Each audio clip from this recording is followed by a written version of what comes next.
Greetings and welcome to the United States Transhumanist Party Virtual Enlightenment Salon. My name is Gennady Stoliarov II, and I am the chairman of the U.S. Transhumanist Party. Here we hold conversations with some of the world's leading thinkers in longevity, science, technology, philosophy, and politics. Like the philosophers of the Age of Enlightenment, we aim to connect every field of human endeavor and arrive at new insights to achieve longer lives, greater rationality, and the progress of our civilization.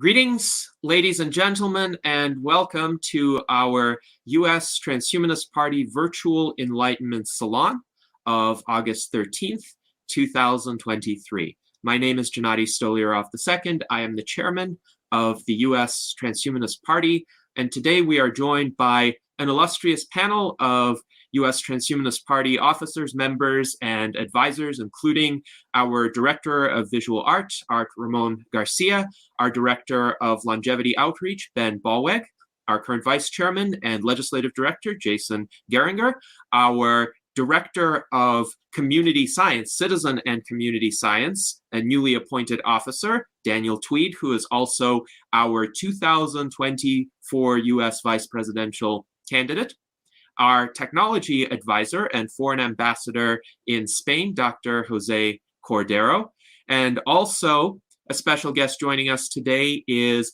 Mike P. Sin of CureDAO. We had an excellent virtual enlightenment salon on CureDAO last year, so welcome to all. Today, our topic of conversation will be the creation of longevity states and a new initiative called Vitalism. We're going to have Adam Gries from vitalism.io joining us as a guest, hopefully in a little bit. He is trying to connect right now. And while he joins, we are going to explore a bit what vitalism is. So vitalism is a new concept, actually. It has the same name as an old concept. That old concept was a 19th century view that said only life may come from life. And this was a discredited concept because essentially in the 20th century, there were scientific discoveries that showed the possibility of, for instance, amino acids emerging from more basic components which were themselves inanimate. So it's not the case that life necessarily always requires previous life in order to originate. But vitalism, as Adam is going to explain it, is a very different concept and one that is very much aligned with our pursuit of longevity, radical life extension, curing aging, defeating death, however we might wish to characterize it. So we do have Adam here as our guest, and he is a four-time founder, angel investor, and longevity advocate. He has built products reaching over 80 million users. He holds a Bachelor's of Science degree in neuroscience. And Adam, welcome. Please tell us a bit about yourself, tell us a bit about vitalism, and what you hope to accomplish with this initiative. Awesome. Thank you so much, Gennady. Nice to meet. Thank you for everybody who's here. So very briefly about myself. So I was born and raised in Israel. I lived in the US as a child for a few years, hence my English. And I came back to the US for school. I studied neuroscience, economics, and psychology for undergrad. And since graduating in 2006, I've been a tech entrepreneur for about 16 years it's been, and built and sold a variety of companies, some more successful, some less, all in consumer technology. So building apps, games, social platforms, and reaching quite a large number of users with an expertise in growth, social dynamics, and also became a self-taught software engineer in that process and reasonably strong. I've been doing some angel investing, and I've always had an interest in longevity. And what I mean by that is extending lifespan in ideal health indefinitely, and an interest in the nature of reality and in the nature of self. So I'm quite an experienced meditator. I've done 6 Vipassana 10-day retreats, and I did a lot of reading growing up about psychology and kind of the nature of the self and neuroscience, which is what also drove my academic interests later. I became aware of longevity as a scientific vector through Aubrey de Grey. I saw one of his talks probably in the mid-aughts, maybe 2005 or so, and immediately thought, yes, this is clearly the direction we should be moving in. We shouldn't just accept aging and death. We should fight as hard as possible. And the way I like to describe it is that I was basically hibernating for about 15 years after that. So even though I was aware of SENS, I even visited it, I knew the VP research who I'd met at a wedding, and I was supportive, I thought I couldn't really do much. I didn't have a PhD in biology, I wasn't very wealthy. And so I thought I should just climb Maslow's hierarchy. And that's what I was doing, building products and tech for all that period until a little after COVID started. So when COVID started, I identified what was going to happen rather early. And I made some predictions then that panned out as I thought.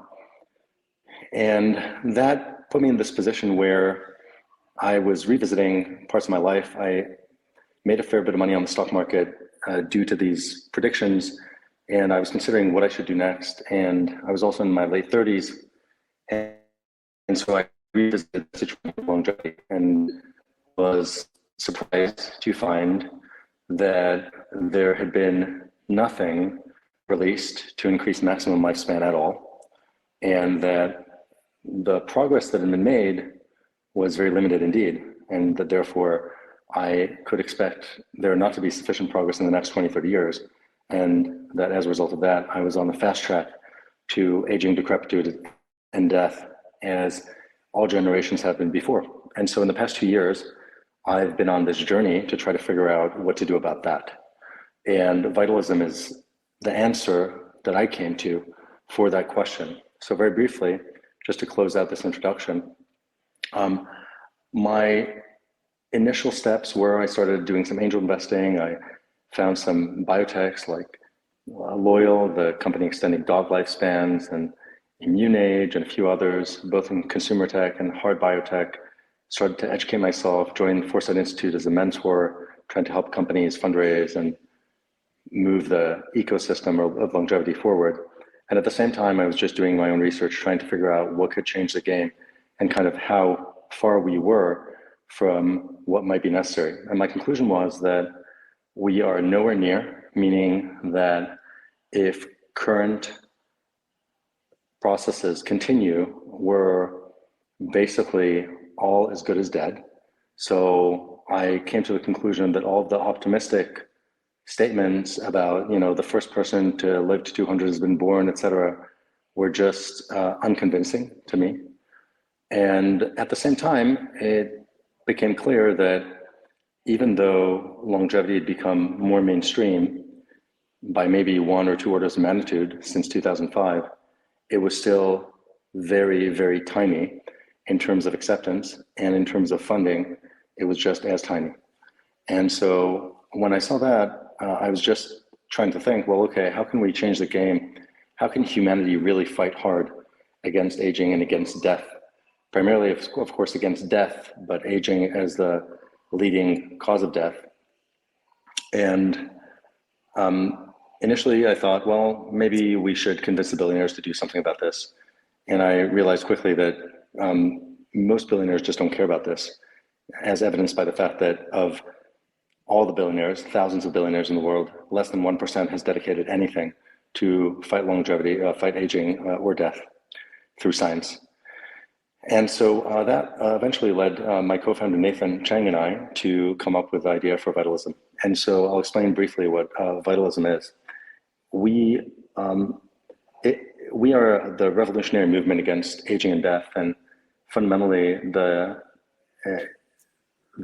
movement is philosophical in the sense that we have a few axioms. One, humanity should fight as hard as possible against aging and death. Two, we want to be conservative, meaning we're not trying to modify our biology more than necessary. So in other words, it is not equivalent to be uploaded to the cloud and to continue existing as a biological entity. Our goal is very clearly to stay close as close as we can, so modify very conservatively the biology to extend our lives from the perspective that life is a miracle and should be cherished as close to what humanity is today. And then, you know, if there is any evolution of that in the future, that can happen, but it should happen carefully and thoughtfully. And in context of that, vitalism also has a perspective of the world today and what we might do to achieve this. So the perspective is that governments are, and basically higher level human organization, like jurisdictional organization, is a key component of allocating massive resources. And we like to use two examples. One, World War II, where the US spent about 40% of GDP on the war effort. So that's kind of a comparable of what it should mean to us to save ourselves from a premature death and from decrepitude. And then the Apollo project, which of course was not exactly part of a war. It was carried out during a completely capitalist economic period, and some thought it a vanity project, and yet the US spent as much as 0.4% of GDP on the effort. And so the idea is that through achieving influence at the jurisdictional level and through creating an ecosystem of for-profit and non-profit organizations that want to promote the vitalist set of values, we could eventually get humanity to fight really hard against aging and death. And I think that might be a good opener. Thank you for listening. Yes, thank you very much, Adam, for that introduction. And by the way, for anyone who is interested in finding out more about vitalism, please read the Vitalism white paper on vitalism.io, which explains in more detail the motivations for this movement as well as what it hopes to achieve. Now, I would ask you to discuss two matters that I think will be of interest to our viewers. First of all, how did you arrive at the name Vitalism? And second, could you tell us about the project to create and foster longevity states throughout the world? And I think we lost Adam, so that is unfortunate, but we will hopefully get him back.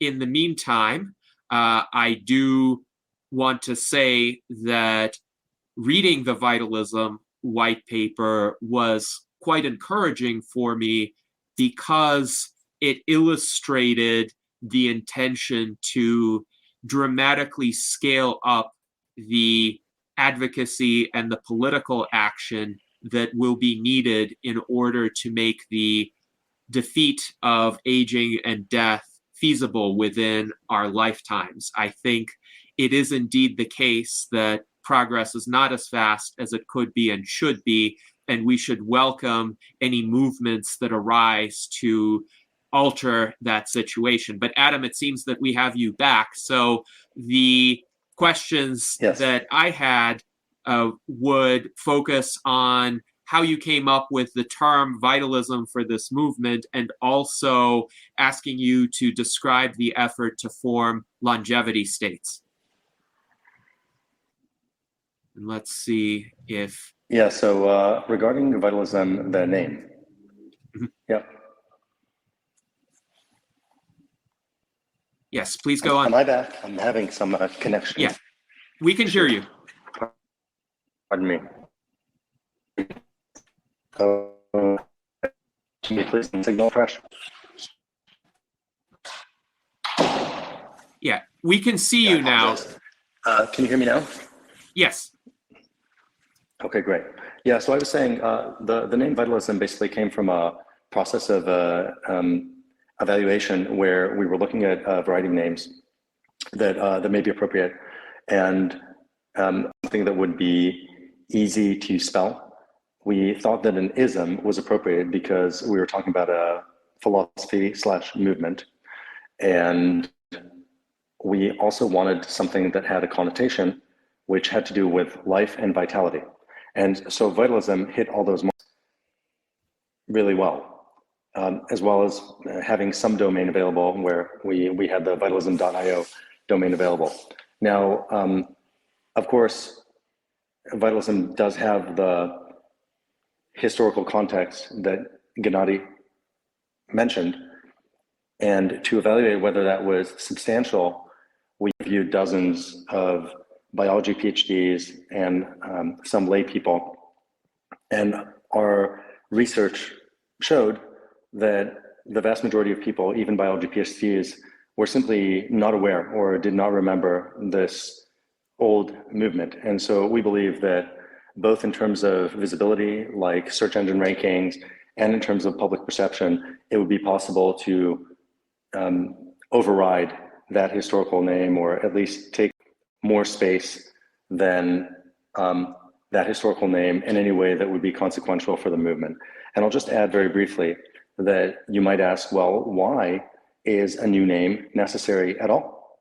So in other words, you could use some existing name, longevity or anti-aging or some other name. And I want to speak to that because I think it's a really important topic, specifically the issue of what I call namespace. Today, almost every namespace that has to do with extending lifespans and maximum health is, I would say,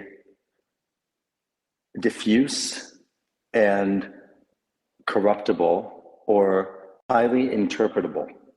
And what I mean by that is that, let's say, the expression anti-aging, which is a generic English expression, can be used to mean everything from a cosmetic from South Korea, which may or may not work, to some longevity concierge service in a clinic somewhere in Texas or New York or where have you, to a company which is developing either supplements or possibly developing hardcore biotech to address aging. So in the same way, you could look at longevity today. I mean, when people ask me, or used to ask me, like, hey, what are you working on? I'd say longevity. They'd immediately say, oh, well, yeah, I do a cold plunge. What's your supplement stack? And obviously that's exactly something that we don't mean, although I have nothing against those things. I like the sauna and the cold plunge as much as anybody. And I think that working on health span and applying the means that we have today using fitness and other interventions is to be lauded and is a good thing. I also think that that has nothing to do with our goal, and I think many listeners' goal of achieving indefinite lifespans in perfect health, which will require substantial biological breakthroughs and other scientific breakthroughs, which we have no evidence at all that we're on track for. And so that's why we thought, Nathan and I, that a new namespace that could be very clearly defined and also defended, meaning bounded such that not every organization or company could represent itself in that way because it's a new word or a word that's not being used, would be very helpful. Whereas today, any person, any organization can say, well, we work on longevity, and there's really no entity that can enforce a standard or confirm that something means something. This is also very important from another perspective, which is the rallying perspective. If you think about we, the community who cares about extending lifespans indefinitely, who realizes that death is the problem and that aging is its primary driver, then today it's actually very hard to rally and to organize. So in other words, you go to a conference about longevity, you may find that actually, 50% of the people you talk to, when asked, oh, how long do you want to live, say something like 100 or 120, or when asked, what do you think about death? They'll say something like, well, death is fine. Or, maybe they believe in an afterlife or some other thing like that. And so that's why having a new namespace and why vitalism as the choice came about. Happy to stop there or move on to talking about how state power and how we may be able to express things at the jurisdictional level both came about and may be operationalizable. Yes, so let's move into the conversation about longevity states as well, because I think covering that would complete the introduction and then create the context for subsequent questions. Yeah, fantastic. So fundamentally, if you think about major movements in history, major resource reallocation, that's kind of the first principles starting point that we came to this problem with. So we thought, look, let's not try to reinvent the wheel. How has humanity allocated resources differently? When did such things happen? And what we identified was a few examples of times. Most of these had to do with major philosophical changes, often having a religious component. So for example, the rise of Christianity, the rise of Islam, and then separately, in terms of political transformation, the rise of communism, the rise of the liberal republic with the American Revolution and the French Revolutions, and then respectively with Mormonism and Zionism, which were two persecuted groups, Mormons and Jews, that ended up consolidating their membership in a territory to try to achieve a level of jurisdictional autonomy and leveraged influence. And both, I would say, with a large degree of success. And so when you look at those movements, you can tell that historically, major reallocations happen according to this kind of pattern. And the pattern is you have a small group of highly motivated, hardcore people. This is true of the American Revolution, the French Revolution. It's as true of the Bolshevik and the Communist Revolution, with all the negatives that came from that, of course. And it's true of Mormonism, Zionism, and other religious movements, including Christianity. So this hardcore group, generally speaking, is very consolidated. It's initially, to some degree, I would say, ideologically homogenous, meaning people share the same ideas and have very high levels of trust. It's almost, in a way, like a startup. You know, a startup, an early startup, often benefits from very similar sets of values.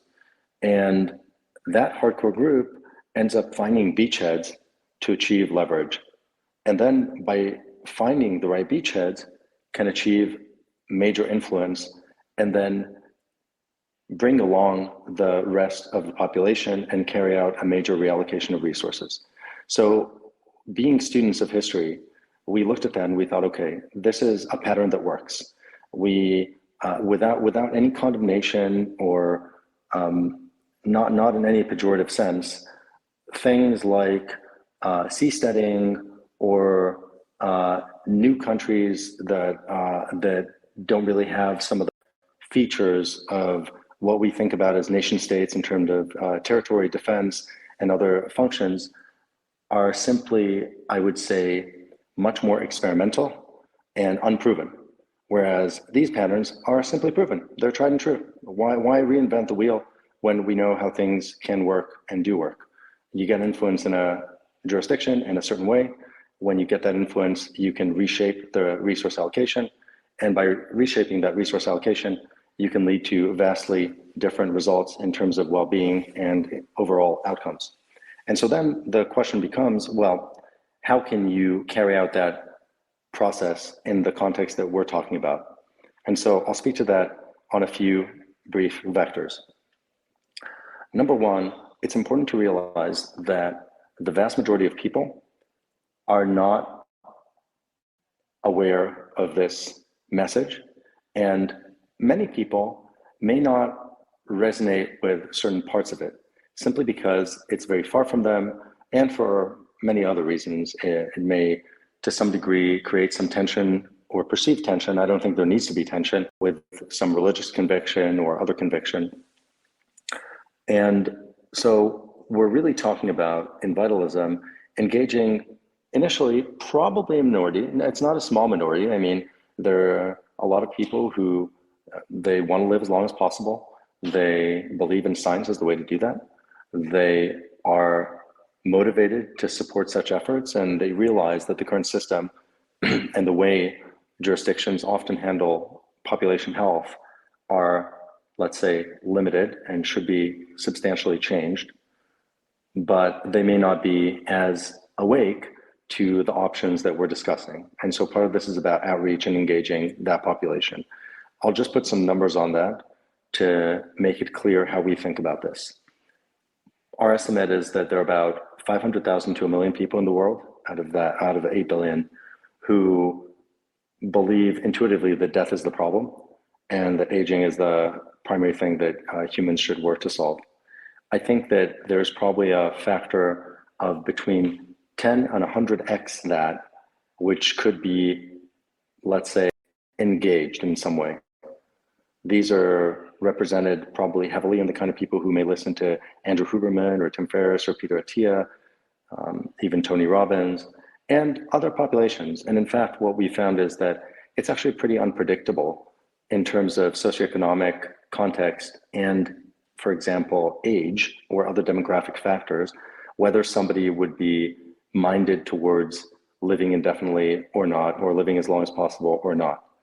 And so we estimate that we're talking about maybe 1% of the world's population, maybe max 3% of the world's population.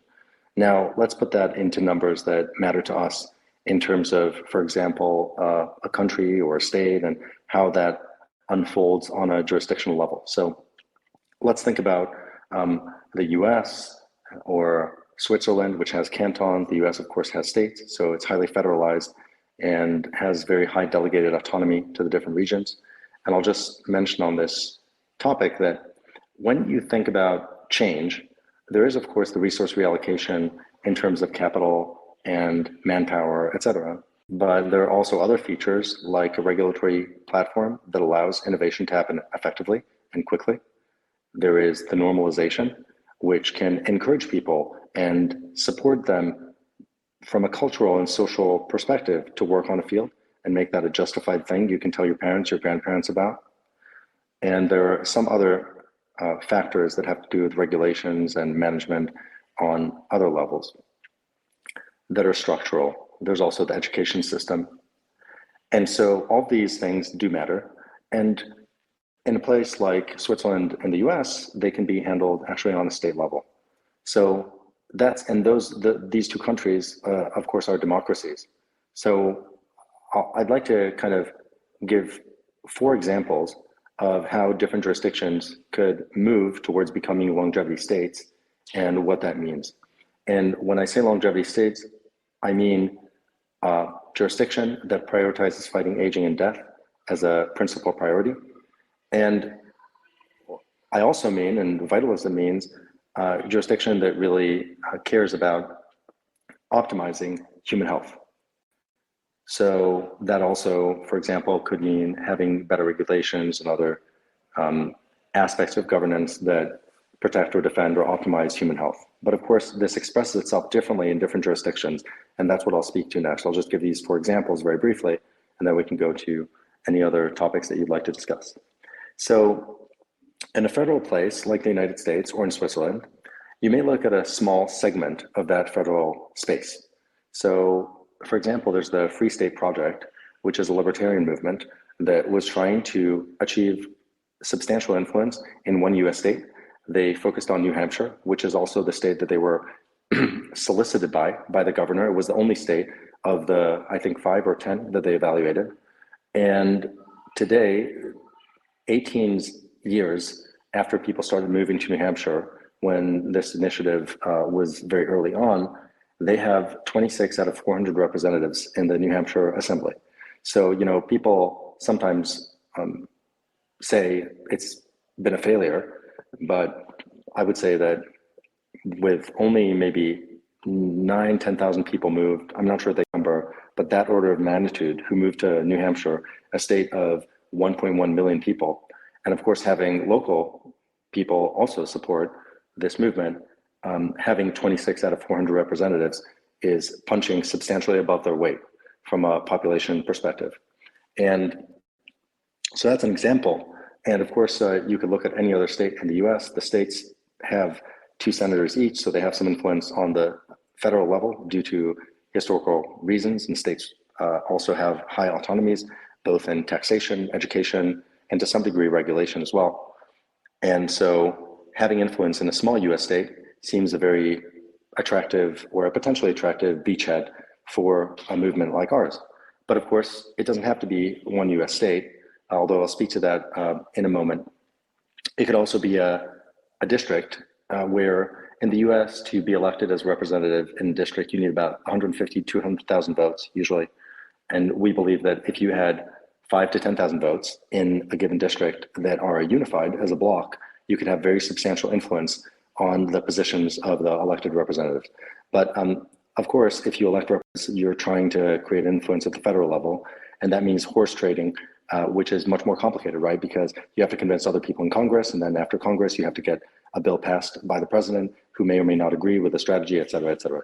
Much easier to have certain influence at the state level. But of course, the federal level is also important, for example, for NIH funding, NIH being the biggest biomedical research funder in the world by far.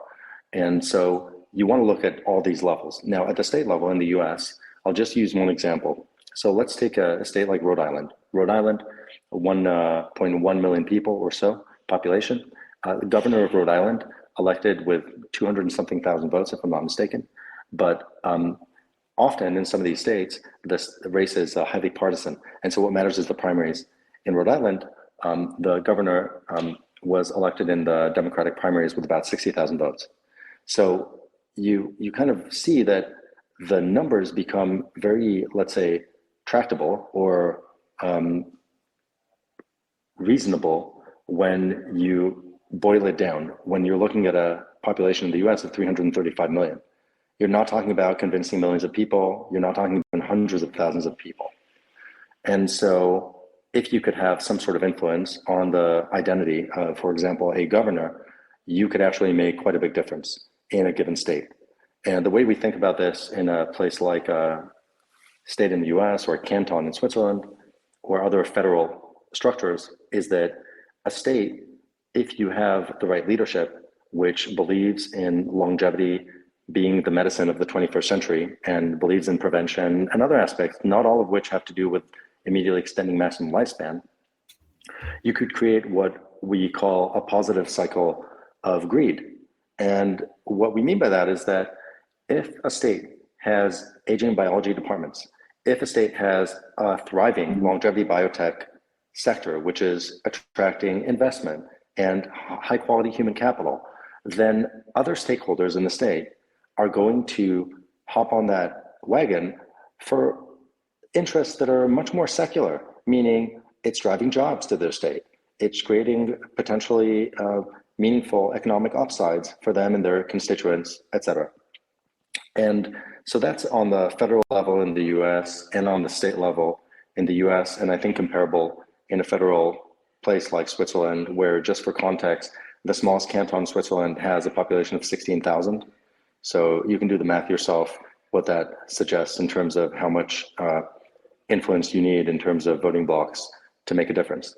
Now, the thing is, in the US, for example, or in a country in Europe, like let's say a country in the EU, like Germany or France or any other country, even a small country, even if you have some influence, which can define where research dollars go, subsidies for longevity biotech and other things that could change the game in terms of resource reallocation. And even if you impact education, there's one thing it's very hard to impact, which is regulatory structures. That's at the FDA level in the US, at the EMA level in the EU, and those govern basically global regulation. And we saw during COVID how much there is a process of, from a negative perspective, groupthink, and from a positive perspective, let's call it global standards, when you deal with biomedical innovation. And so when you think about progressive regulation, there are certain things that you need to push on outside these countries. For example, in special economic zones like Prosper and Honduras, there's a special economic zone that's being developed in the UAE and elsewhere. So those jurisdictions could also become longevity states, but they would be focused on primarily progressive regulation and not resource reallocation for R&D and other benefits. And then finally, you could look at a small country. Smaller countries like Montenegro have a particular advantage outside of regulatory control. They also control their immigration. And this is quite important because if you think about certain countries like India or China, Indonesia, and otherwise, even if you have a lot of vitalists in those countries and they want to make a big difference, they can't get into the US. They probably can't get into Switzerland or Europe, but they may be able to be invited to a smaller country which sees an opportunity to be a first mover in the medicine of the 21st century, namely in longevity medicine, or what we call, vitalist associated efforts.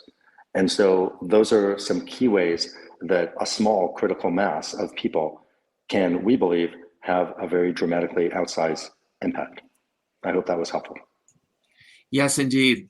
Thank you very much, Adam, for that overview. I think it illustrates quite well what the project of fostering longevity states is about and the considerations that you engaged in. I think it is quite a promising framework with which to view many different types of jurisdictions and their relative advantages in promoting longevity research, radical longevity research for curing aging and defeating death, which we definitely need more of.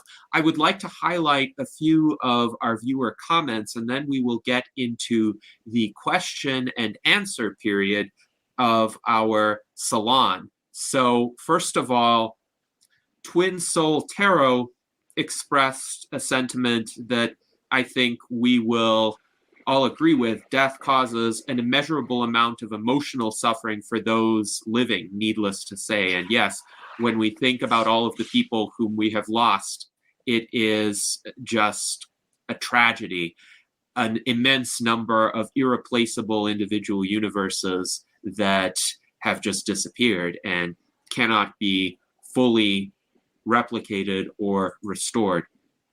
Our friend Jason Mercurio from Ageless Partners believes that you made good points, and of course, we value Jason's opinion quite highly. And Daniel writes that death is the condition that destroys all other individual human rights, and the human rights activist community ought to strenuously acknowledge that. Yes, you cannot have any other rights without the right to life and without the state of being alive. I think a lot of people miss that, and it bears some emphasis. So the first question that I would like to pose comes from our friend Luis Arroyo, and he wonders, so the notion of a longevity state is simply to focus on a state or district or a special economic zone or a smaller country in which political power is used to allocate resources to longevity efforts. So that's kind of how he interprets it. I think there are more dimensions to this, but Adam, I will let you take that question. I appreciate it. Yeah, and thank you for the question. I would say that the primary concept is useful to think about at the highest level, meaning a longevity state is a jurisdiction which prioritizes fighting aging and death as a primary priority.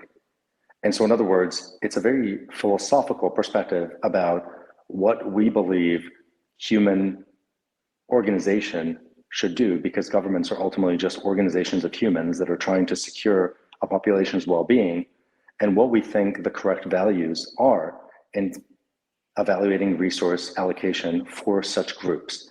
And so I know that's quite abstract, but I think it's very important because ultimately, when you think of countries or states, there's the focus on the state or district, and that's a strategy around longevity states. But what's important here is getting more jurisdictions to become longevity states, to have those values in mind as primary values until eventually, and this is our goal as soon as possible, for all states to be longevity states, because really all states should secure that fundamental right to life that we believe is a human right. So largely, I agree with.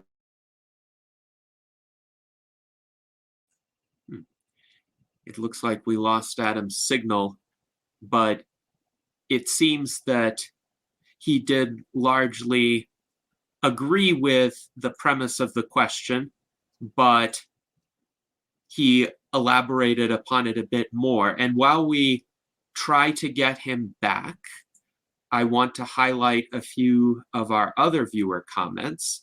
David Shoemaker, our Director of Applied Innovation, writes that states or districts that have biotech companies might be ripe for development with Adam's ideas. And indeed, if there are already existing institutions, businesses, research facilities, academic facilities that focus on longevity and medicine in some ways, those could help in building up the critical mass for a longevity state.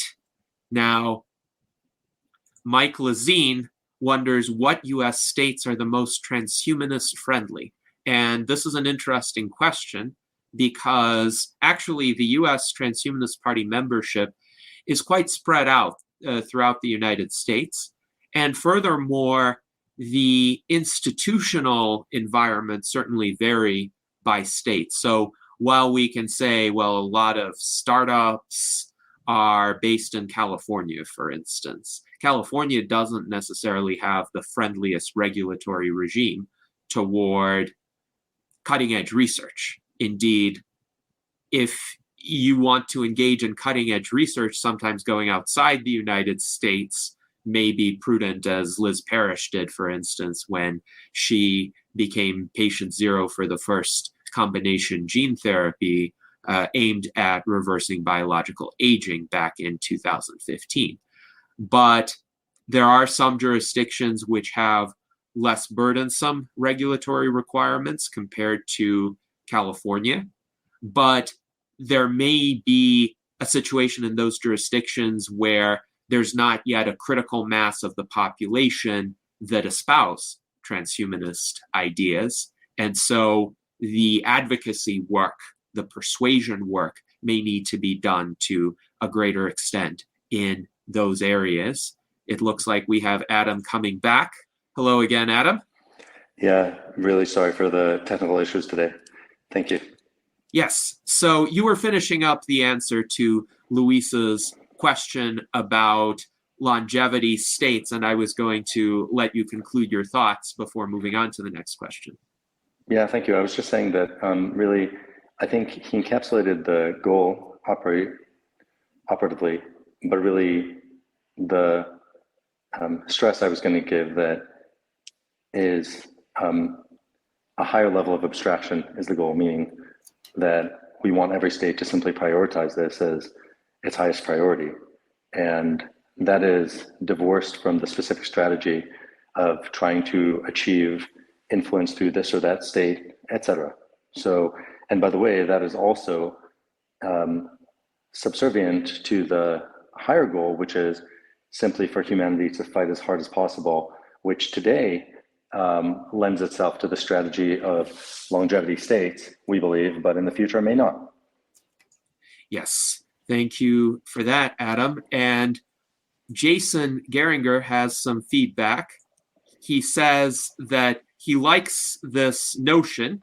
It is like a strategic plan to leverage our collective voting power into a block and concentrate that in an area where it will be effective. And I think the example of the Free State Project in New Hampshire that you used is a fitting analogy for what could be done with a longevity state with enough resources, enough advocacy, enough interested individuals and organizations perhaps relocating to that jurisdiction if they see it as having that much promise. Now, I would like to pose a question that was raised by Mike Sin. He wonders, what do you feel the ideal system of governance would be for a longevity state? Would it be representative democracy, direct democracy, something else? I mean, the UAE is a kind of interesting, I would say, decentralized monarchy in the sense that they have different sheikhs who are in charge of like particular jurisdictions. There's the Emirate of Dubai, for instance, where the governance is pretty autonomous. So what do you think is the best, if there is one, system of governance for a longevity state? Yeah, it's a great question. And I would say that vitalism doesn't really take a position on that. And I don't have I have my own preferences, of course, in terms of governance. And I do have a perspective around, what seems to be good for human flourishing. That being said, I believe that any state can move towards being a longevity state. And in fact, certain states have advantages in different ways. So I'll give an example. In Saudi Arabia, for example, which is, in many ways a very conservative country, it's controlled very centrally and is not a liberal democracy in the sense that it's a monarchy. It's controlled by a strong leader. That country has allocated $1 billion a year, up to $1 billion a year through evolution, to work on longevity. Now, it could be argued whether that $1 billion will all be used and what exactly is meant by longevity in their mind, et cetera, et cetera. But that is actually the single largest commitment of any jurisdiction anywhere in the world to longevity, and represents 0.125% of the Saudi GDP, which is $800 billion a year approximately. And so if we think about the target of vitalism, the initial target being to have 1% of global GDP, meaning $1 trillion a year, dedicated to fight aging and therefore death, Saudi is actually the closest to a longevity state of any states, which it sounds maybe very surprising or ironic. I think that countries like that can make certain types of progress in this way, which is very top-down heavy, et cetera. I'll give another example, a jurisdiction in the US, Montana, which is a Republican jurisdiction, where Republicans control, if I'm not mistaken, more than 2/3 of the House, the Senate, the state Senate and House, meaning, and the governorship, which recently, about a month and a half ago, passed a law for right to try, where they allow any physician in the state to prescribe any intervention which passed phase 1 trials to any patient, to any person. This is a unique innovation in the sense that before that, you had to be terminally ill. So you had to be verifiably terminally ill to get that kind of prescription. And the interesting thing here is that this passed in a Republican state. And it's in the context of the desire to do right to try and my body, my choice, and more libertarian or kind of conservative in the US sense perspectives. Whereas a state like Montana would never double the allocation of capital to, let's say, R&D through raising taxes. Whereas a democratic state in the US might do that, or a social democratic state country in Europe, like Sweden or others, might do resource allocation like that. And so in other words, I think that any system of governance could be effective to promote the longevity movement and the vitalist movement, and they'll be effective in different dimensions. And so there might be some systems that, let's say, can carry a larger weight, but I don't have a strong perspective on that. I think it's too early to say. Yes, thank you for that answer, Adam. And indeed, different jurisdictions may have different advantages and disadvantages in terms of what they can do to contribute to the overall picture and the many components of the solution for rendering the pursuit of radical longevity a priority. Speaking of the Montana Right to Try Act, the achievement of that legislation was driven in large part by A4LI, the Alliance for Longevity Initiatives. And here I have posted a link to their press release on it. This happened in May of 2023, so fairly recently. And actually, in June, I had the opportunity to speak briefly with Dylan Livingston, who is the founder of A4LI, and he told me a little bit of the backstory behind how he was able to achieve this. But one of the insights that he communicated is it's actually advantageous to some extent to have politicians who don't have a lot of prior ideological or emotional investment in this area, but who could see it as an easy win and a kind of nonpartisan win because they don't see it as a wedge issue. They don't see it as something that would divide their constituents. So if they're Republican legislators or a Republican governor, or if they're Democratic legislators or a Democratic governor, they could still see this as an issue where they can cross party lines, they can get support from their colleagues and pass it, essentially, to their credit. So I wonder if you think that's a viable strategy to kind of approach politicians of either major party or minor parties and say, look, this is not a partisan issue. This is something that we should all be interested in. And you can achieve an easy win by passing something like that, like an extended right to try act, essentially. Yeah, so I totally agree with that.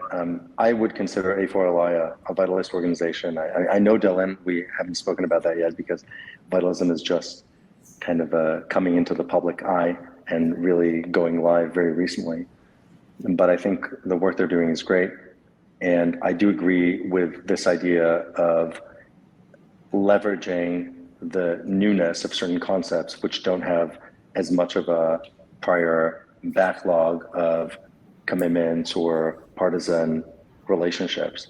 Now, that being said, I will say that political intervention can come into effect in different ways in different places, and you have to be very thoughtful and dynamic in how you approach it. So to give one example, in a place that's libertarian or Republican, if you wanted people to eat healthier, you would certainly not be able to do that in what some people would consider a nanny state way. So in other words, they would look very disfavorably upon regulation that raises taxes on processed foods or sugar or stuff like that.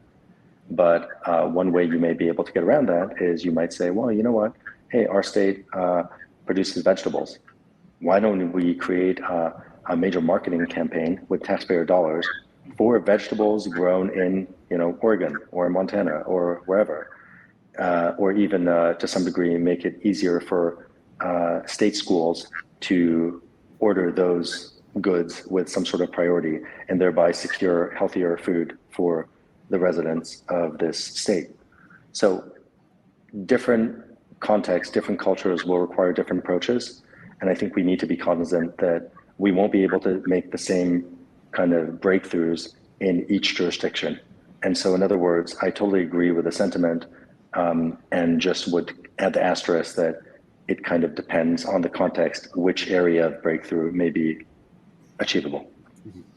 Yes, it definitely does depend, and those nuances are important to keep in mind as we approach advocacy in particular jurisdictions. Now let's go to Dr. Jose Cordero, who has a question.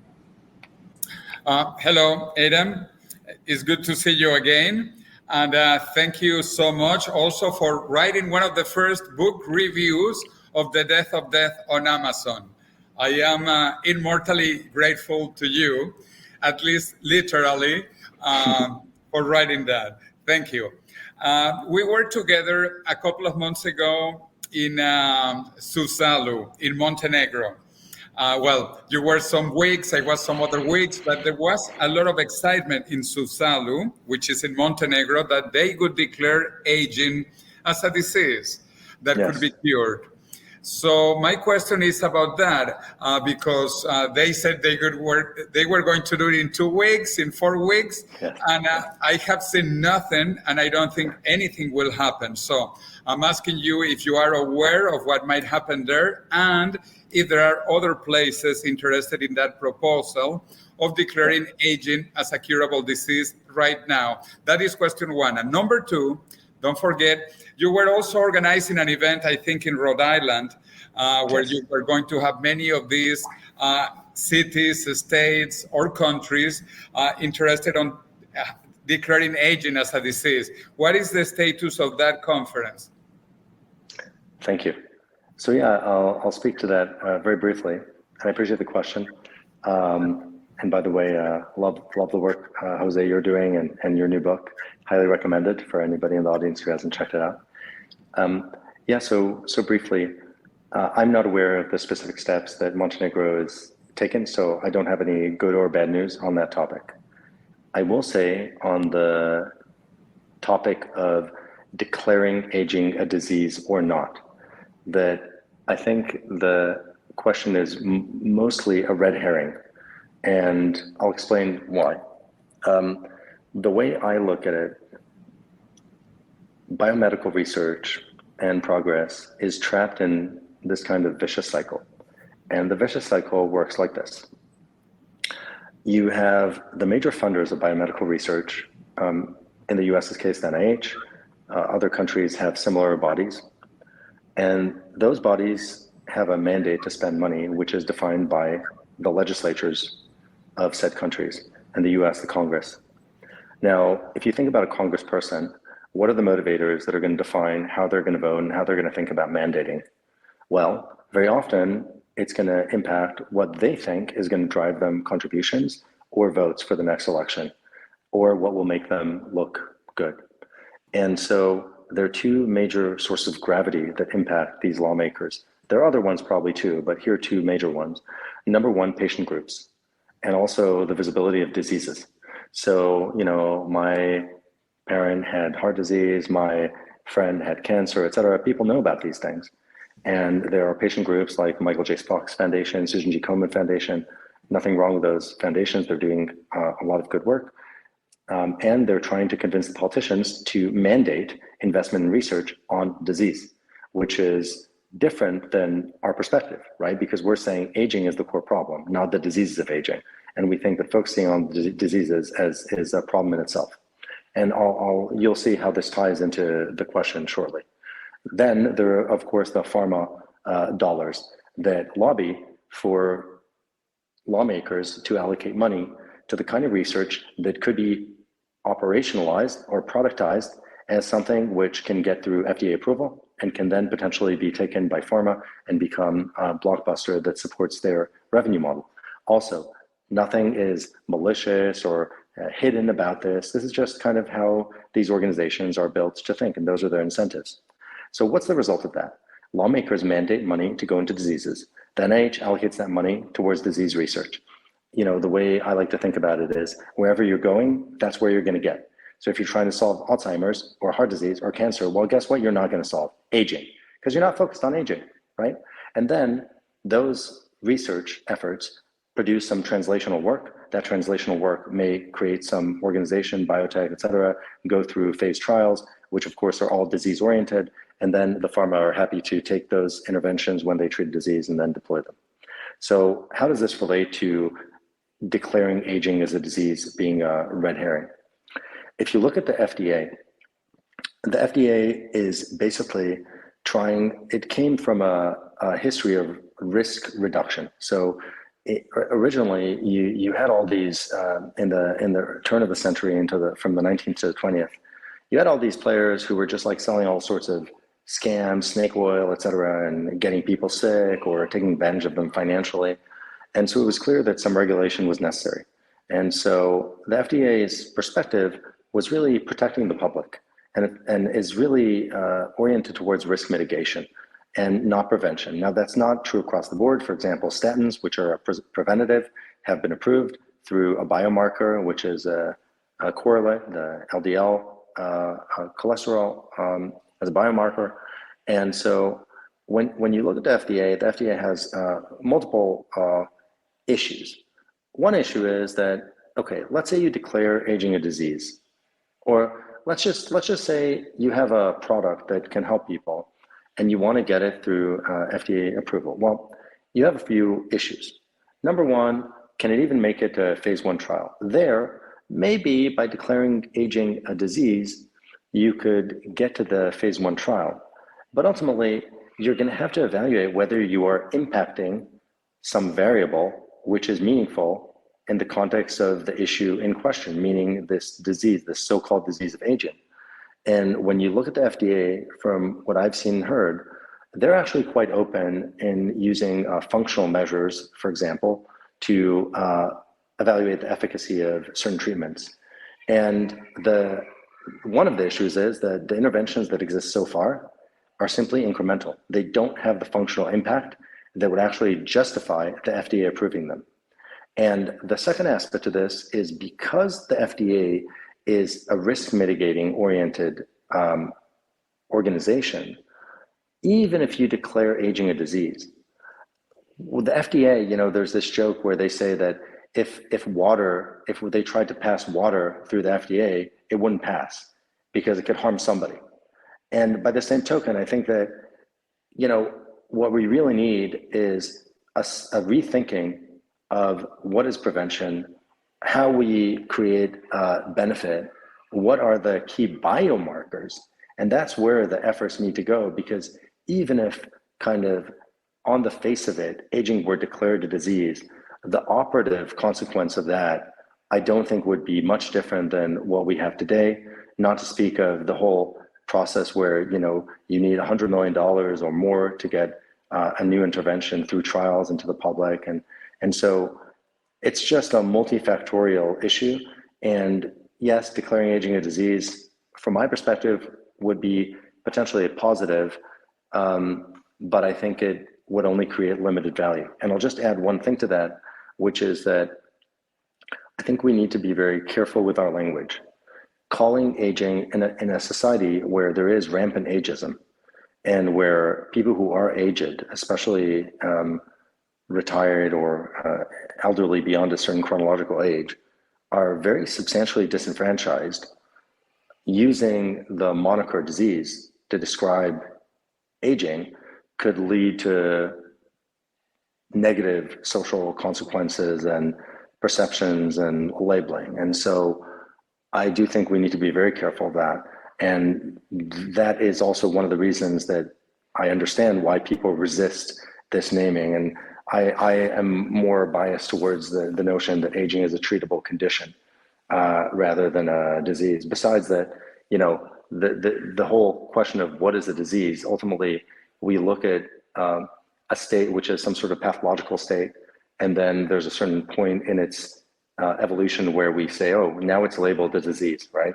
So in other words, you have to lose a certain number of neurons in your substantia nigra for people to say you have Parkinson's or whatever case it is, right? There's a biological decline, then there's functional decline, then at some point we arbitrarily call something a disease. I think those definitions are really problematic in the first place. And so I worry that that's not going to be a very helpful place to focus on for those reasons. And then speaking to the question of the conference, I'm really excited to share that we're hosting the Longevity State Congress. You can check out more about it at longevitystate.com, and you can apply to attend. It's going to be a very small Congress, and the idea there is to bring together people who are of a revolutionary mindset and are eager to participate to make this longevity state revolution a reality as soon as possible. It's going to have some presentations and a lot of workshops. It's going to be held in Providence, Rhode Island, obviously in the context of being one small and interesting jurisdiction, but in general being somewhere interesting and also close to Boston on the Eastern Seaboard. That's the answer. Yes. Thank you very much, Adam, for those responses. And again, those who are interested in the Longevity State Congress in 2023, please go to longevitystate.com and check it out. Now, a bit of feedback on your responses in terms of aging being classified as a disease.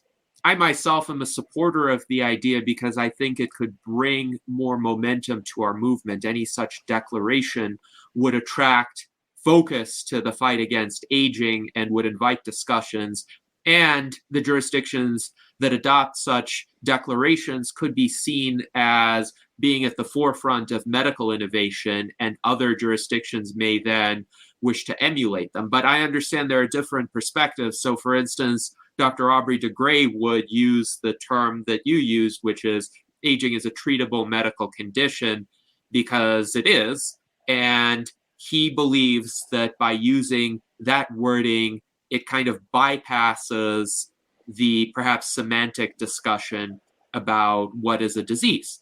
Now, I must say it does surprise me that a lot of people in the general public, when they hear aging is a disease, they might misinterpret it as some sort of condemnation of the elderly because, well, if you have a broken foot, for instance, or if you have some sort of genetic disease, like, say, Huntington's disease, nobody is going to say you are a bad person because you have those kinds of conditions. So I wonder where it comes from that people think, well, if you say aging is a disease, you're somehow saying elderly people are bad people or they're somehow less than the rest of us, which is not what we're saying at all. We're saying we want to help them. We want to cure them of this condition so that they could lead better lives and they're around for longer.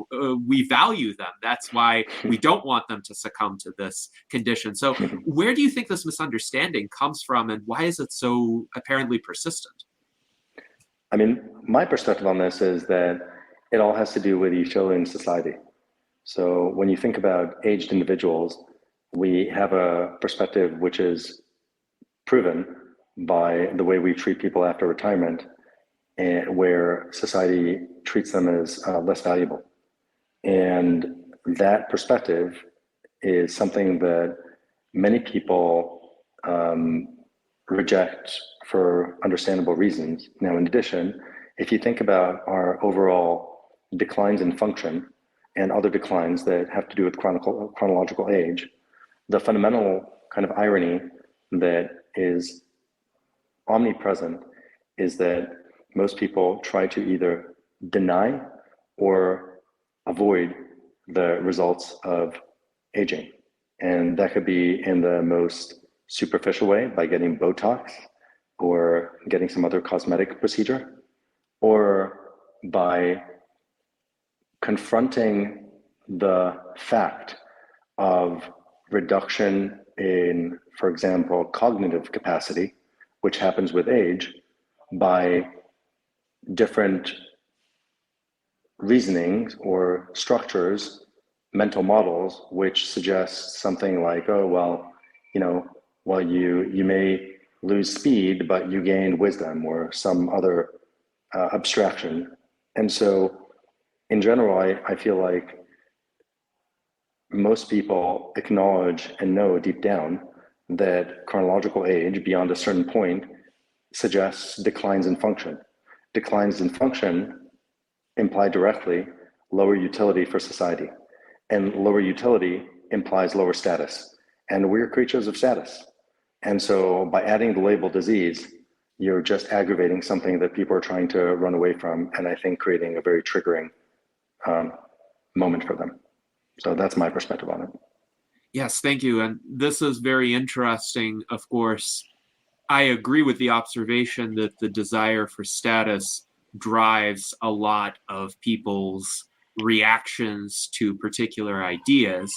I think it might help to emphasize to people who perhaps fear being disrespected on account of their age that if biological aging were reversed, then all of the advantages of chronological aging, including the wisdom, would become that much more potent. Because imagine having the wisdom and experience of age, but combined with the vitality of youth and many, many years and decades to look forward to. That is an immensely powerful combination, and hopefully people would then look forward to getting older.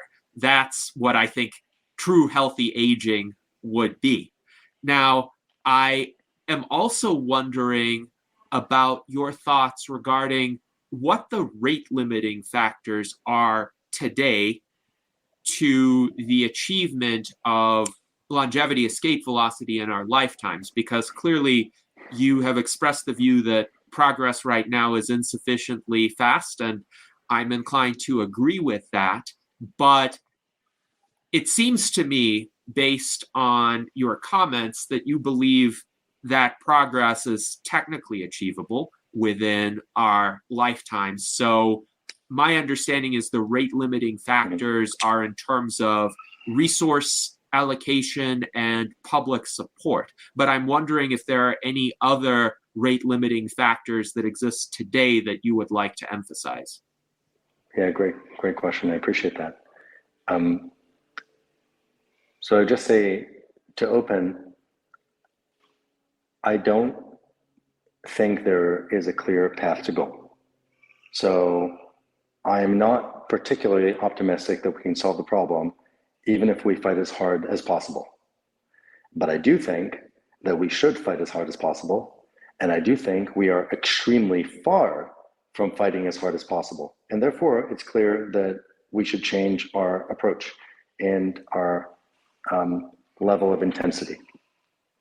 And so I'll just say on that front, you look at some of the interventions that exist today, epigenetic reprogramming, the approach, the damage repair approach, and looking at the different areas of breakdown, and some of the problems. I mean, I think Aubrey has contributed a lot. I also appreciate some of the thoughts that people like Charles Brenner have shared, where, with the hallmarks, if there isn't something falsifiable and you actually have to solve multiple of them to see a substantial impact, you're really kind of lost in terms of showing any movement towards the goal. And we don't have that much time to wait. Also, working in animal models, especially mice, is very problematic, especially when a lot of these mice models are not even wild type mice. There's some sort of Franken mice. So I don't hold much stock in that. And this stuff is often obfuscated in the mainstream media. Study shows blah, blah, blah, blah, blah. And then you read the details and it's like, oh yeah, it was some Franken mouse, poor mouse. Or you put it in some very deranged state and then you manage to modify that deranged state. I mean, that tells me nothing about whether this could help me or my loved ones, et cetera. Really close to nothing. So, but to answer the question around what other sources of leverage there are, I think we're talking about capital, we're talking about regulations, we're talking about normalization through education and through different media that we can develop to get people over the hump to realize that this is a justified and a valuable thing to work on. So those are mainly the things. So in other words, adding to what you mentioned, regulation, education, media, and then of course, capital and political wherewithal. Yes, thank you very much, Adam, for that assessment. And I do think we need to focus on better experimental design. In many cases, this is where I'm very optimistic about the robust mouse rejuvenation study that's currently being undertaken by the Longevity Escape Velocity Foundation that is headed by Dr. Aubrey de Grey, because that study isn't looking to take mutant mice that have been engineered to have certain vulnerabilities or certain disease conditions and then try to make them better relative to those engineered conditions. This study is taking pretty much ordinary mice in middle age and essentially trying combinations of interventions. There are 4 different interventions. To some mice, they're being administered in isolation. To some, they're being administered in combination. And there are, of course, control groups for every experimental group. And the majority of these mice are going to be followed to their, I would say, quote, natural expiration after the administration of these treatments. So there's no arbitrary cutoff point to this study. So my hope is with the robust mouse rejuvenation study, a lot of these issues that you described quite validly will not be the case, and the public will see the effects of that superior experimental design. Now I would like to open this up to questions from the rest of our panel. Who would like to ask the next question? Jason. I could say something. Yeah, you got a lot of really cool ideas. You're a really strategic thinker. I like that whole concept of strategically using your voting power as a block, as a community, and then concentrating that somewhere where it'd be effective. I think that's a brilliant idea. It makes me wonder, if there was to be some kind of, community somewhere. It strikes me that the nursing homes are kind of like bad in this country. It would be awesome, really, if that community was like a really good nursing home where we could then both have people's quality of life at the end of and possibly help us with both the voting block and the research. Even just an idea. But also, that was the first good answer I've ever really heard for why possibly not to call aging a disease. The social stigma of that just never occurred to me. So I thought that was another really interesting idea. That's all. I meant earlier. I think you said you built games before. Well, the Transhuman Club, we want to build a game called LEV, but none of us are coders, So let's just throw that out there. If you want to build a game, maybe we could do that. Just an idea. But toss it to the next person. I don't really have much question. Well, I will. So thank you for that question. I'll just mention those ideas. I'll just mention that I do think that retirement homes and other assisted living situations are places where we could engage with people, and we should engage with people. One of the key ideas behind Vitalism, and it's in the Vitalist Declaration, which you can find at vitalism.io, is that one should do acts of charity for those most impacted by aging and death. And that includes, of course, those who are suffering from aging. And some of those people reside in these assisted living communities, et cetera. And so there's both the aspect of acts of charity. There's also the aspect of engagement with people who have everything to lose and so much to gain by being involved in this movement. And I'll just say one, maybe, I don't know if it was clear, but a very important thing, which is that when you think about extending lifespans and maximum health, there are many things that can be done today, which are, let's say, very palatable and kind of mainstream, which have nothing to do with fighting death or extending lifespans indefinitely, even though they are exactly overlapping with them. For example, today we spend about 30% or 40% of our healthcare capital on the last year or few years of life. And this is just bananas. It's not creating a better experience for those people dying, really, and it's definitely not creating good value for society.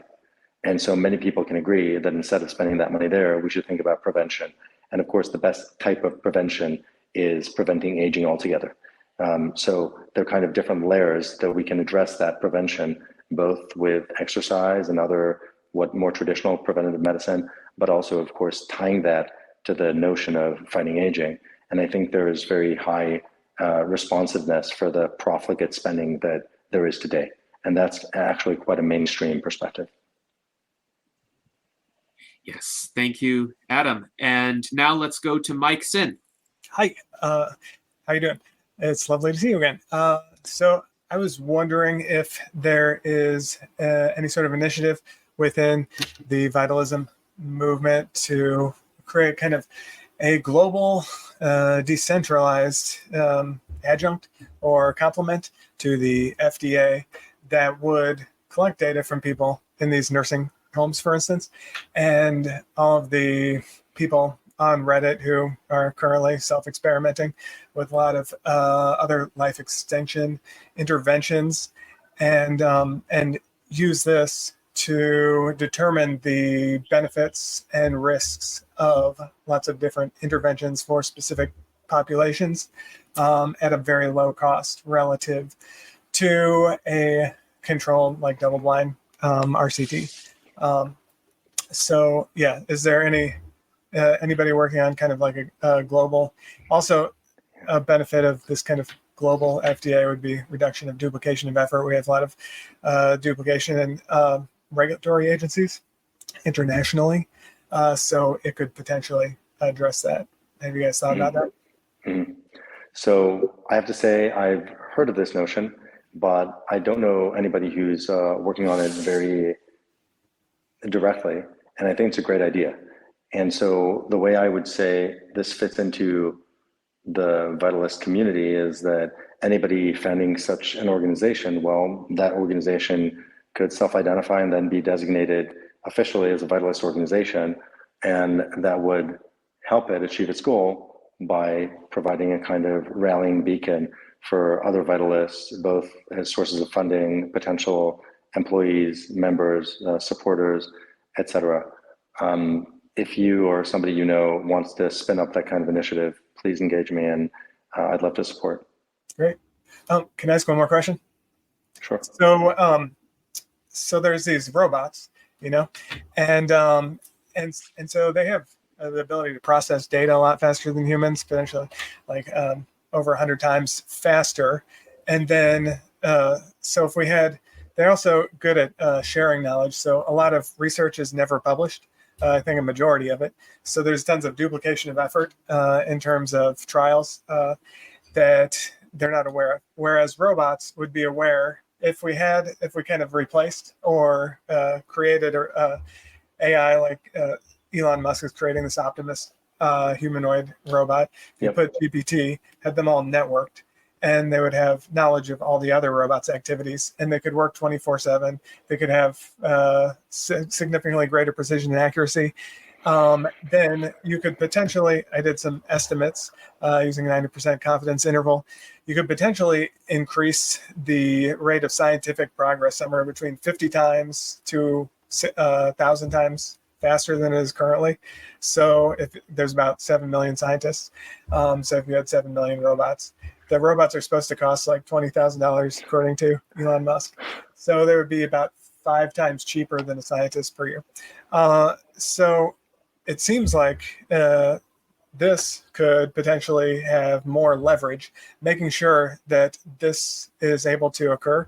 Could potentially, like you could create, if you created 1,000 years of scientific progress in a single year, I think your problems would be solved. But it could be prevented by, I think, regulatory capture. If you invested in a biotech ETF, for instance, about 8 years ago, you'd have like about a 0% return on investment, versus if you invested in Boeing or something, you'd have a few 100% over the same time period, because of the regulatory issues that prevent any kind of progress in the biotechnology industry. So is there any element of like your vitalism movement that is focused on enabling, like preventing this repeat of the FDA's kind of slowdown of innovation in terms of AI? Because I think it could repeat itself. Yeah, I mean, it's a good question.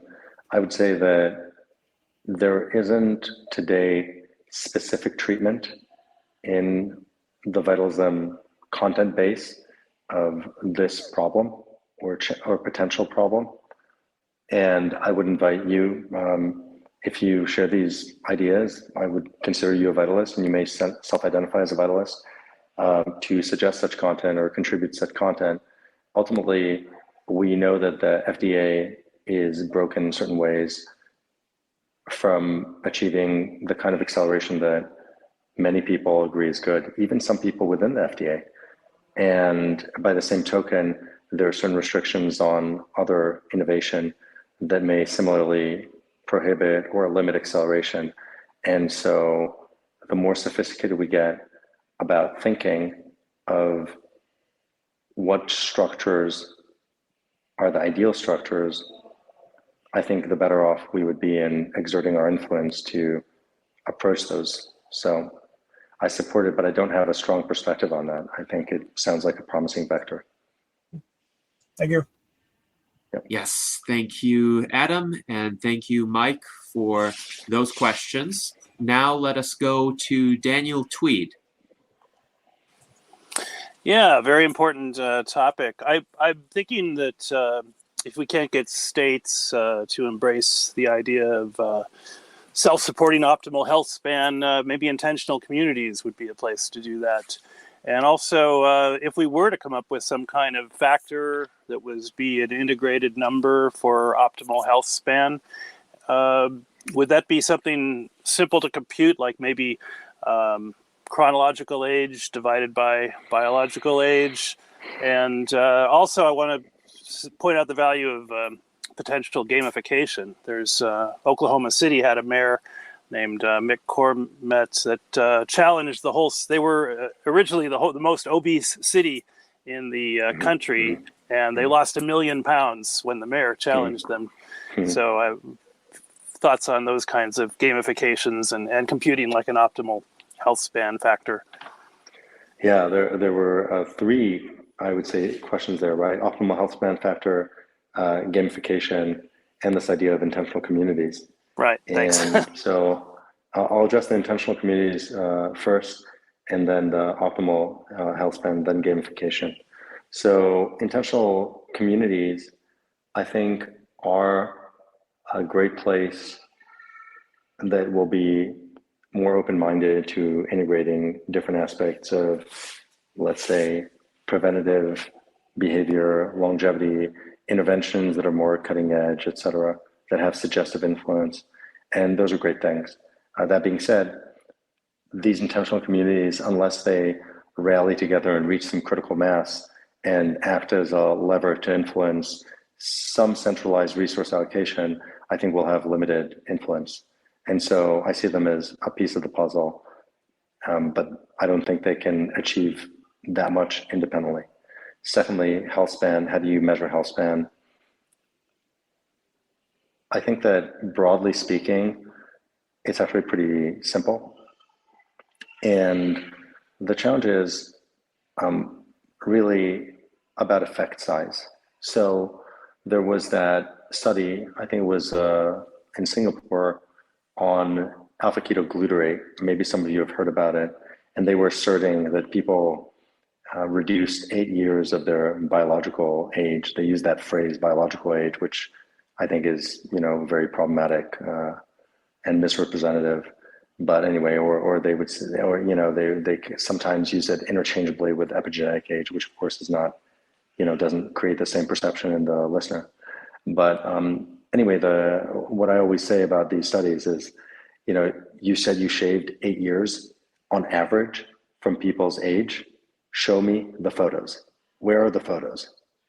Because ultimately, like, you look at functional measures, VO2 max, walk a mile, show me the elasticity of your skin, show me how you look. An effect size of reducing somebody's age by 8 years, I promise you, is going to be visible to any human. I mean, unless it's happening in some sort of, like, you only did it in some organ, but nowhere else in your body, which, okay, there would be a question mark around the utility of that. And so I think where we end up is that it distills to interventions which have very limited effect size or express themselves over very extended time periods, and therefore are very hard to evaluate. And this is a legitimately tough problem. And so being in the FDA or in any other organization that's trying to evaluate efficacy of anything and judge it, I think is a complicated place to be.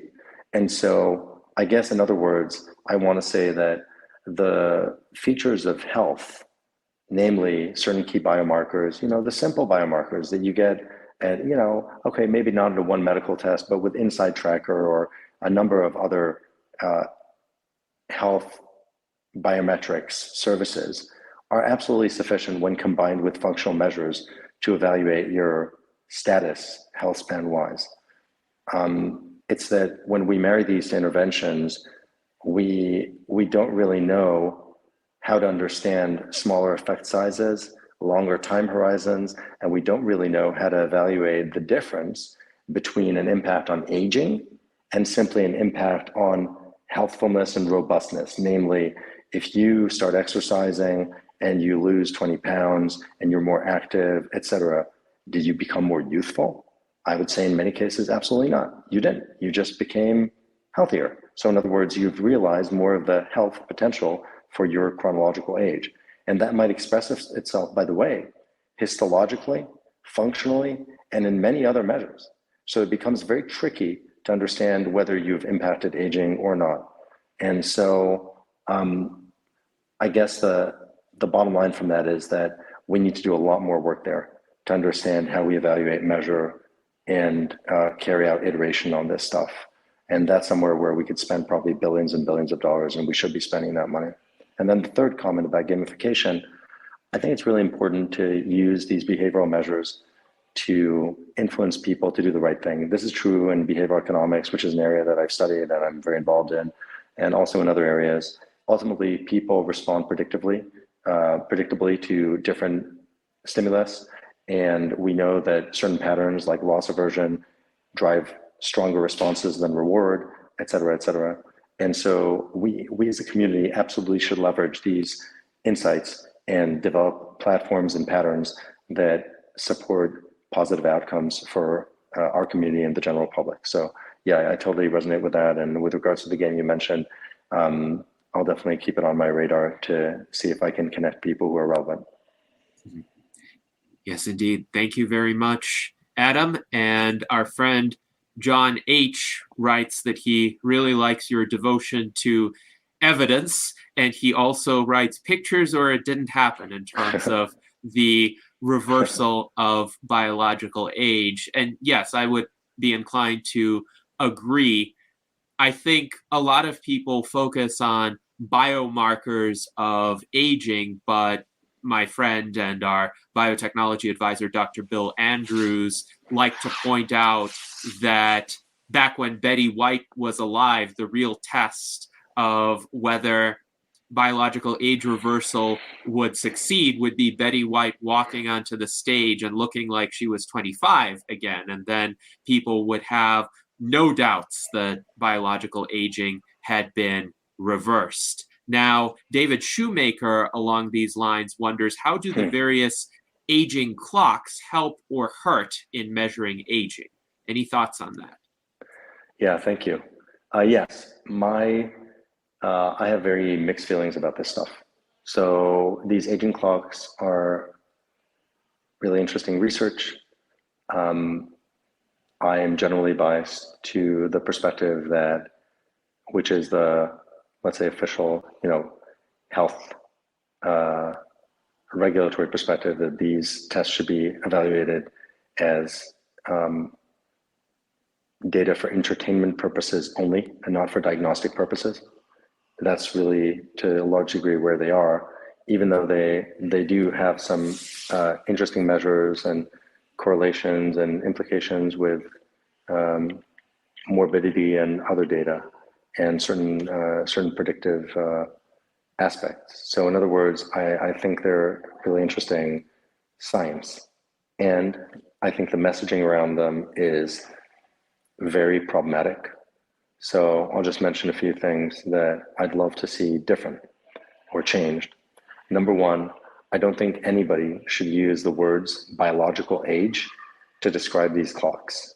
That is very misleading. It's simply false. They are not measuring biological age in any way that the average lay person perceives biological age, except in the narrow, but rather in the narrow academic sense of whatever it is that they are in fact measuring, some epigenetic thing or another, or et cetera. And so this is an extremely big problem for multiple reasons. Number one, the average layperson who hears this might get when they hear biological age, my perspective is that the immediate understanding, the common connotation is, oh, that means that everything in that biological body is now the equivalent or the average of what could be expected from that chronological age. This is absolutely false. This is not what these clocks measure at all. But I think that's a very intuitive lay understanding of what it might mean. So I would never use those terms, but people do use these terms because they convert in terms of their ads and other landing pages, et cetera. And they're sexy for the clickbaity articles. So I find that very unfortunate. Another downstream impact of this is that it sends the message to people that we know that humanity knows how to measure biological age. This is just false. So now you have these companies that are spending millions and millions, maybe tens or maybe hundreds of millions of dollars in aggregate to promote a message which is highly misleading. And now think about your average person who basically is subconsciously trying to avoid confrontation with aging and death, and will grasp at any straw which allows them to avoid that confrontation, whether it's religious or otherwise. And now we're handing them this straw, which basically tells them, hey, you know, cavalry is on the way. We already know how to measure biological age. We're all good. And hey, did you hear? Somebody said that the first person to live to 200 is already alive. And you know, Altos raised $3 billion. So, you know, if Yuri Milliner thinks that there's progress, I mean, you're all good. You can just go back to sleep. You don't have to awake to the fact that like you're going to become decrepit and dead, and all your loved ones are going to become decrepit and dead, and you know nothing's being done about it really. You can just go back to sleep because biological age, we know how to measure that, and so I see that as extremely problematic. Those are my two big thoughts on this topic. Yes, thank you, Adam, and I agree that any notions that would lead to people's complacency about the problem of aging, either in terms of them not thinking that it's a problem or in terms of them thinking that it will necessarily be solved without their active participation. I think those sources of complacency need to be challenged. And it is good to essentially display some skepticism about claims that we can, with some great degree of fidelity, but in some covert way, measure biological age so that, say, people who look like they're 80 can actually be 50, but we can't really tell the difference between them and other chronological 80-year-olds. I do think that if we have aging reversal, it would be quite obvious. Now, I will note there are people whom I have met who don't look their biological age. And I would say Liz Parrish is an example of that. Now, I don't have the wherewithal from a scientific perspective to say definitively that her biological age has been reversed, but she is, I believe, 52, and she does not look 52. But there are other people as well who haven't undertaken any protocols, as far as I'm aware, who do look much younger than their biological ages for some reason. So there is, I think, enough statistical variation in the general population that there are people whose biological age already is younger than their chronological age, but we don't really have a definitive protocol or a definitive way to measure that yet. That's my impression. I wanted to see if Ben Ballweg had a question for Adam. I'll give it a whirl. Thanks for being here, Adam. I did email you a few days ago kind of to see if you would be willing to stand in defense of longevity states that were elsewhere from where I live. And like, what do I care if they're living healthy in Rhode Island? What's that do for me? And you did explain it pretty well today, but I wondered if you wanted to hit any other notes about here's why you should care about these longevity states going on elsewhere. Yeah, I really appreciate that. And I did see your email, and unfortunately, I didn't manage to get your response, but thank you for bringing that up here. So very briefly, I think that ultimately we all have our life circumstances. Some people can't move, some people have family situations, some people are in this or that financial circumstance, etc. And if we self-identify as vitalists, if we believe in the value that humanity should fight as hard as possible against aging and death, then that already puts us in the same boat philosophically. Now, the question is, what can one do about it given their circumstances? If we think that getting jurisdictional level influence is valuable, and one can't participate directly in getting that jurisdictional influence, or their jurisdiction is not a very conducive place to get influence, which may or may not be the case. Like even if you live in Wisconsin, for example, you might have a representative you may be able to influence, etc.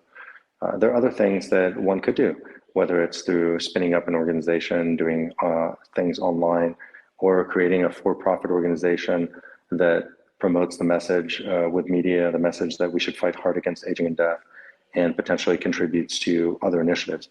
I do think that ultimately, if we succeed, it'll be a domino effect where certain jurisdictions which pave the way will become wealthier. They'll do better because they will have embraced the medicine of the 21st century, and ultimately other states will follow. So the faster we accelerate the formation of longevity states anywhere, the faster we will benefit in our own jurisdiction as well. So I know that that doesn't, solve everything directly for where somebody is in terms of the same impact or maybe the felt impact, but that would be my answer. All right. Thank you, Adam. And now let us see if Art Ramon has a question. Thinking about what was said earlier about how younger people are valued more in society, and then they sort of age out and they're discarded. But there's sort of a double standard because that doesn't seem to apply much to politicians or judges or some Hollywood actors or religious ministers. So I wonder, is there some way that we could maybe exploit that double standard and use it to bring about more vitalism policy? That's a great question. I don't have a strong perspective on that. So I think it's useful to think about. I would love to get people who are older chronologically, like Tom Cruise or Arnold Schwarzenegger, who seems to be vitalist in his perspectives, to self-identify as part of this movement, self-identify with the philosophy and promote it. And I do think that having role models like that, that speak out, but also demonstrate that you should aspire to continue performing into later chronological age, in their case, really against the odds, is a useful thing. So if you have ideas on this, I'd love it if you could share them. I just sort of see that they're almost treated like a pseudo royalty where, you kind of allowed to serve until you die. So just kind of want to put that idea in your head and see if maybe you can think of something. Thank you. Thank you. Well, that reminds me, when we're talking about these intentional communities, there's a lot of these ideas going around the Venus Project. Our friend Mike DeVerde has his agroforester group. I'm the admin of this group, Off-Grid Transhumanist Community, and so there's this idea going around, and there's this other little project that I heard about where there will be people that have an elderly parent or something, and they don't want them to go into the nursing home. And so the child, of there is taking care of them. Well, when it's just one elderly person and one child, the bills are really tight. So there was this organization that would put like 2 or 3 of these people together, and then they would rent a house, and then between the 3 of them, 3 elderly people, the 3 children taking care of them, they were able to make the bills. There would always be somebody there to take care of all 3 and sort of share in the burden, and it strikes me that if we were to make a intentional community, we could have the elderly at a certain ratio to where we could take care of them right and have them in the center and give them the respect they deserve, to where, because when they're in the nursing home, I'm sure, it feels like they're thrown away. Well, we could, put them right in the center and honor them. They, include them in the whole voting process of the community. I mean, like you said, getting old, just like with these, the actors and all that, there's old people still have a lot, unless, they just went completely crazy, I guess. But, that's that's what we would keep from happening. And plus, they would be right there, if we have the medical facility right in the center where the research is going on. They'd be right there for cryonics if the cryonics was to be involved. I just think, it would make me feel better if there was this intentional community that put the elderly at the center of it and honored them. That sounds like a cool thing. That's it. Yes, thank you, Jason. And it is indeed an interesting concept. Of course, in older chronological ages, really, for many people, even starting in their 50s, survivability can be greatly improved just by having somebody around to respond to crisis situations. For many men in their 50s, for instance, heart attacks become quite common.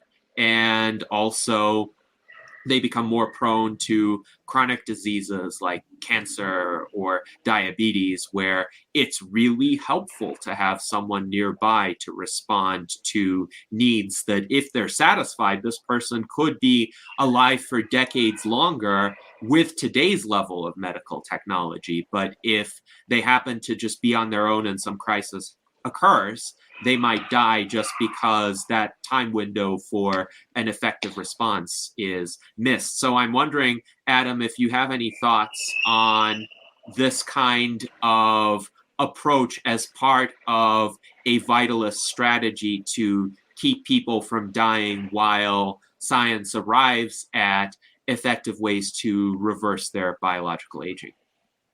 Yeah, I appreciate that. I'll just say that vitalism does see these initiatives as valuable. I'll give one example, which is that there's an initiative started in the University of Newcastle by Professor Nick Palmerini, which is the Longevity City Initiative. And they're working with different cities, including, I believe, Lisbon, Barcelona, Tel Aviv, others, to establish models for what community/municipality would look like if it were optimizing for longevity of its inhabitants. And so from a vitalist perspective, those kind of initiatives are absolutely valuable and should be supported. And there could, I think, be many such organizations that self-identify as vitalists and would receive the support of our community. So in other words, yes, I totally agree with that. I think that today we have way too little thinking around innovative community and organization to support people's health span. So. Yes, thank you, Adam. And I wanted to also get your thoughts on how organizations or individuals could become recognized as vitalist. Is it just a matter of self-identification, or is there any more formal process to follow, for instance, for vitalism.io to recognize another group as being vitalist? Yeah, thank you. So of course, on an individual basis, any individual can self-identify as vitalist. And just like anybody can self-identify as a liberal or conservative or any other self-designation or alignment with a philosophy. In terms of organizations, if you want to be self-identified, if you want to, promoting yourself as a vitalist organization, you would have to submit an application, and we're putting together form for this. It's not up yet, but it will be soon. And then that'll be evaluated by an assembly of recognized people in the longevity category from the sciences, entrepreneurship, philosophy, etc. And that will be brought to a vote, and organizations that get more than half the vote, and this will be transparent, meaning the members of such a voting body will be transparently identifying themselves, and that will define the designation. That designation will be a legal certification, meaning, as you may know, in trademark and wordmark law, an owner of a trademark or wordmark can delegate the right to use that self-identifying wordmark or trademark through certification, and that's what we're talking about. Yes, thank you for that explanation, and we look forward to more information about that certification process that you described, because I'm sure that a number of organizations will be interested in following that path. So there is one more question that I hope we could address briefly, as we have a little less than 4 minutes. John H. wonders, with regard to progress in longevity science and technology, especially if it's aided by automation in the way that Mike Sin described, how fast could we integrate that level of progress in terms of perhaps making treatments available to the general population, ensuring that the culture will adjust in order to become more pro-longevity so that there isn't a lot of institutional resistance to the technology being deployed? What are your thoughts on that? Yeah, I'm sure that many people in the audience are going to hate what I'm going to say. I think it's going to take 15 to 20 years. Interesting. And why do you think it would take that long? Simply because having influence at that scale, and when you think about what it takes to bring even one intervention to market, and when you think about the speed at which movements kind of bring large amounts of influence to effect, just think about the climate change movement, which took 25, 30 years to get to the level that it is today, and other past movements. It just seems to be, to me, highly unlikely that we will be able to make massive progress within less than a decade. And so a rather optimistic timeline seems to me to be between 15 and 20 years. It could be sooner. Of course, I'd love for it to be sooner, but obviously devil's in the details too. I just want to get, sometimes people shy away from giving numbers, and I don't want to be that person. I want to give some ballpark number so people know at least what my mental model is. And those are numbers that I would quote. Interesting. So would that be 15 to 20 years after the availability of the treatments, or at least after the time that they're technically feasible to achieve? Or could there be a kind of parallel movement where we could start to do the work now to achieve the acceptance and widespread deployment at the same time as the scientists are making progress toward the realization of age reversal? Yeah, it's the latter. So I'd like to hope that we could do some of this in parallel. All right. Thank you very much. And that is definitely my hope as well. And in the last minute of our salon, I'm curious if you have any concluding remarks, any points that you would like to make based on the discussion thus far, or anything else that you would wish to share with our viewers. Absolutely. So thank you. I'm very grateful to have the opportunity to be with you all, and thanks a lot, Gennady, for both inviting me and emceeing and organizing and carrying on the interview. I just want to say that I'm also just very grateful that there are other people who share these values and who are a part of this community, who do want to work together and collaborate to make this vision a reality, at least the vision of defeating aging and death. Whether they might have some different perspectives on it, but I think many of us could unite in some way, and I'd like to think that Vitalism could be that way. And I'd also just want to say that I am a staunch optimist, and I think that regardless of what the odds are, if we try really hard, we might get a good outcome, and we absolutely should, because life is such an incredible miracle, and we've seen so little of it, and we understand so little of it. So I'd like to just encourage all of us to band together and try to make these dreams a reality.